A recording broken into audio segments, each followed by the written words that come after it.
Welcome to my channel. இன்றைக்கி நம்ம சேனலில் டீ கடை கஜடா ஆட்டுக்கால்னு சொல்லுவாங்கள்ல, அது வந்து எப்படி செய்கிறதுன்னு வீடியோ போட்டிருக்கேன். இது வந்து ரொம்ப நல்லா டேஸ்ட்டாக இருக்கும், நல்லா மொறுமொறுன்னு இருக்கும்.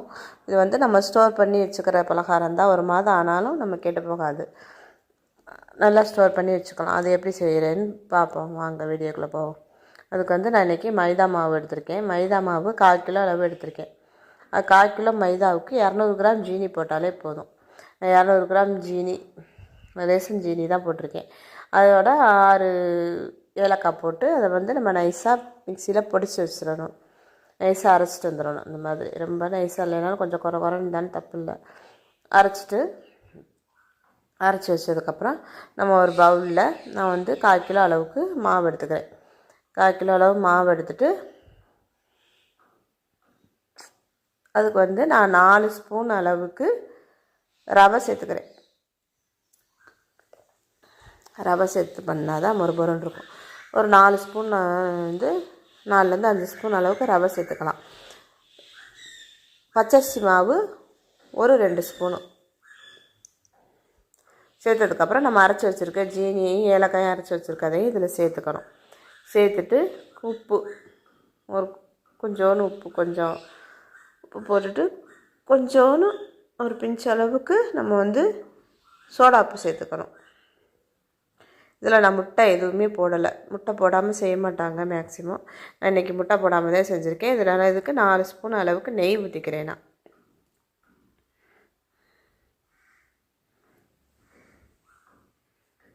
4 ஸ்பூன் அளவு நெய் ஊற்றி நம்ம வந்து இந்த எல்லாத்தையும் ஃபஸ்ட்டு கையை வச்சு ஒன்றா நல்லா மிக்ஸ் பண்ணிக்கணும்.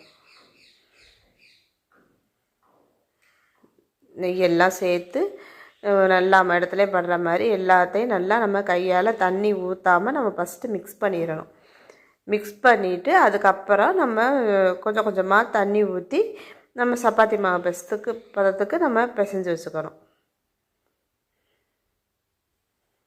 தண்ணியை வந்து கொஞ்சம் கொஞ்சமாக ஊற்றணும். ஏன்னா நம்ம ஜீனி போட்டிருக்கோம், ஜீனி இலகும். அதனால் நம்ம வந்து ரவை போட்டிருக்கனால ரவை இழுத்துரும். நம்ம 4லேருந்து 5 ஸ்பூன் அளவு தான் ரவை போட்டிருக்கோம். இருந்தாலும் நம்ம தண்ணியை வந்து கவனமாக பார்த்து ஊற்றி இந்த மாதிரி நம்ம சப்பாத்தி மாவு பதத்துக்கு நல்லா பிசைஞ்சு வச்சுக்கிறோம். நல்லா அடித்து நம்ம நல்லா பிசைஞ்சு வச்சுட்டோம். இதை வந்து ஒரு 10 நிமிஷத்துக்கு நம்ம ஒரு மூடி போட்டு ஒரு 10லேருந்து 15 நிமிஷம் வரைக்கும் ஒரு மூடி போட்டு வச்சிடணும். வச்சுட்டு அதுக்கப்புறம் நம்ம 15 நிமிஷத்துக்கு அப்புறம் ஒரு கடாயில் எண்ணெய் சேர்த்துக்கிட்டு நம்ம வந்து அதை வந்து சும்மா அப்படியே பெரிய பெரிய உருண்டையாக போட்டாலும் போடலாம், மீடியம் சைஸ் உருண்டையாக போட்டாலும் போடலாம். நம்ம தோதுக்கு தான். ஆனால் நல்லா மூழ்கிற அளவுக்கு எண்ணெய் ஊற்றிட்டு நம்ம உருண்டையில் ஒரு 4லேருந்து 5 உருண்டை, 5 6 அந்த அளவுக்கு அந்த சட்டி எவ்வளோ கொள்ளுமோ அதுக்கு தகுந்த மாதிரி நம்ம உருண்டையில் போட்டுட்டு அடுப்பை வந்து மீடியம் ஃப்ளேமில் வச்சிடணும். அப்போ தான் அது பொறுமையாக வெந்து வரும். நம்ம வந்து ஹாட்லேயே வச்சிட்டோம்னா மேலையெல்லாம் கரிஞ்சிரும். எனக்கு அப்படி தான் ஃபஸ்ட்டு ஒரு ட்ரிப்பு போட்டப்போ போயிடுச்சு. அதனால் நீங்கள் வந்து கொஞ்சம் மீடியம் ஃப்ளேம்லேயே வச்சு போடுங்க. அப்போ தான் வந்து உள்ளெல்லாம் நல்லா வெந்து வரும். பொறுமையாக அங்கிட்டு 2 பக்கமும் வேக வச்சு எடுத்துக்கணும். எடுக்கும்போது உங்களுக்கு கொஞ்சம் சாஃப்டாக இருக்க மாதிரி தான் தெரியும். அது ஆறினோம்னா தான் நல்லா திக்காகும், நல்லா மொறுமொறுன்னு இருக்கும். நல்லா இதே மெத்தடில் இதே குவான்டிட்டியில் செஞ்சு பார்த்தீங்கன்னா உங்களுக்கு சுவையான டீ கடை கஜடா ரெடி ஆயிரும். இதே மாதிரி செஞ்சு பாருங்கள். இது சாயங்காலம் டீ டயத்தில் சாப்பிட்றதுக்கு எல்லா கடைகள்லையுமே கிடைக்கும்ல. அதே மெத்தடில் தான் நம்ம செஞ்சு பார்த்துருக்கு. நீங்களும் இதே மாதிரி செஞ்சு பார்த்துட்டு எப்படி இருக்கும் மறக்காமல் என்னோடய கமெண்ட் செக்ஷனில் சொல்லுங்கள். நம்மளோட சேனல் பிடிச்சிருந்தால் மறக்காமல் சப்ஸ்கிரைப் பண்ணுங்கள், லைக் பண்ணுங்கள், ஷேர் பண்ணுங்கள், கமெண்ட் பண்ணுங்கள். இதே மாதிரி நீங்களும் டீ கடை கஜடா செஞ்சு பார்த்துட்டு ஆட்டுக்கால் செஞ்சு பார்த்துட்டு தீபாவளியை ஹாப்பியாக கொண்டாடுங்க.